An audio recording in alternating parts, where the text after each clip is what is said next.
Welcome to 5 Minutes Product. Today is May 23rd, 2025. We're digging into some sources today that really got us thinking about where product and marketing are actually heading. Yeah, there's a lot of talk, right? Big shifts with AI. Yeah, But are teams really leveraging it, or is it more like tweaking around the edges? exactly. And then there's this whole other thing, vibe marketing. What even is that? We'll get into it. Okay, but before we dive deep, here's a little question for you listening. Before he shifted focus towards media and AI, what was Dorkesh Patel's main field of study? Keep that rattling around as we explore. So the big picture first. It's easy to get caught up in the hype, right? CEOs making grand pronouncements, these AI manifestos. Oh yeah, you see those everywhere. But what our sources are pointing out is this. Well, this gap. Teams on the ground. They are using AI, sure, but often it's pretty incremental. Incremental how? Like small fixes? Exactly. Little improvements to the workflows they already have, optimizing things here and there. Okay, so just making the old way slightly better, not really inventing a new way with AI. That's the core issue highlighted. The sources argue the real opportunity, the big step change innovation, comes from, truly reimagining processes, building stuff that's AI native from the start. Replacing the old stuff entirely. Right.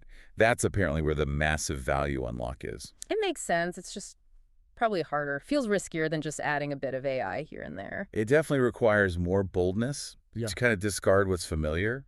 Incremental feels safer, less disruptive internally, maybe.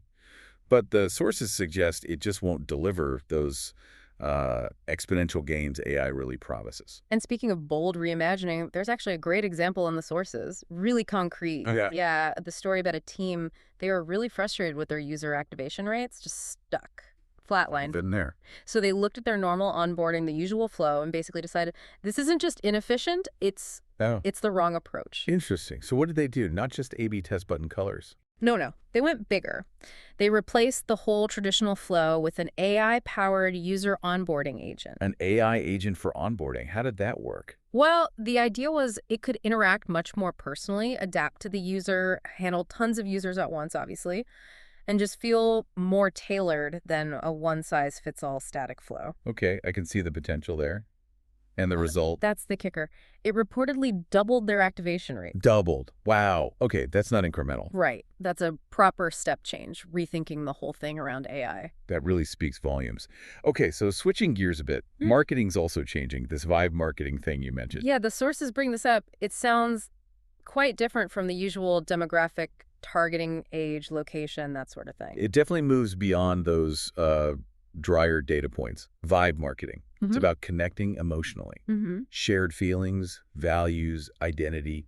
So less about who you are on paper and more about the community you feel part of, how you feel. Exactly. It's about resonating on that level. Interesting. But how do you, create or scale a vibe? Does AI come back into play here? It seems so. The sources suggest it's a mix. Human intuition is key understanding and pinpointing that desired emotional connection, the vibe. Okay. And then AI comes in for the execution, rapidly creating and deploying experiences that actually embody that feeling and doing it at scale.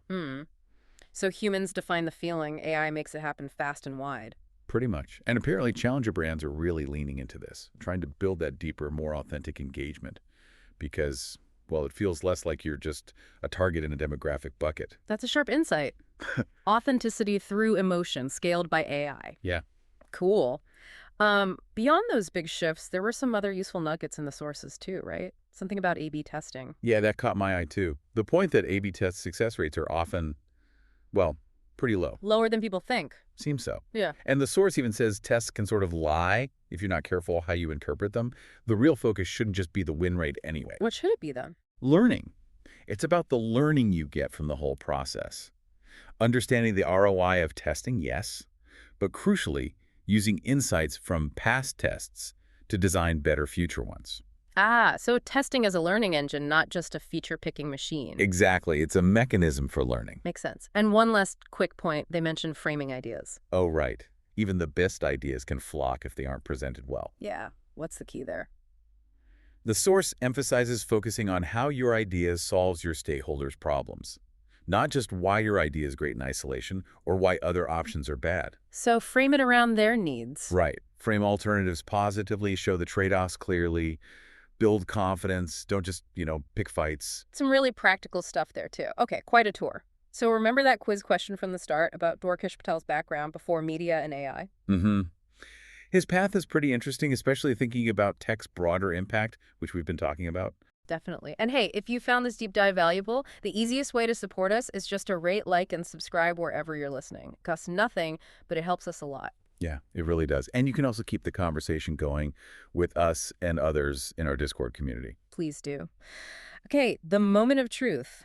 The answer to our quiz question, Dorkesh Patel's primary field of study before his current focus was computer science. Ah, computer science. Yeah. Makes sense. Seeing that technical foundation connect to these bigger discussions about product, marketing, AI, it really shows how linked these fields are becoming. It really does. And, thinking about all this, the potential for truly reimagining things with AI, connecting through vibe, maybe the biggest challenge isn't just learning the new tool. What is it then? Maybe it's just finding the boldness, the courage to actually reinvent a whole experience, whether it's product or marketing, from the ground up. So maybe something for you to think about. What's one workflow, just one, that you could try to totally reimagine?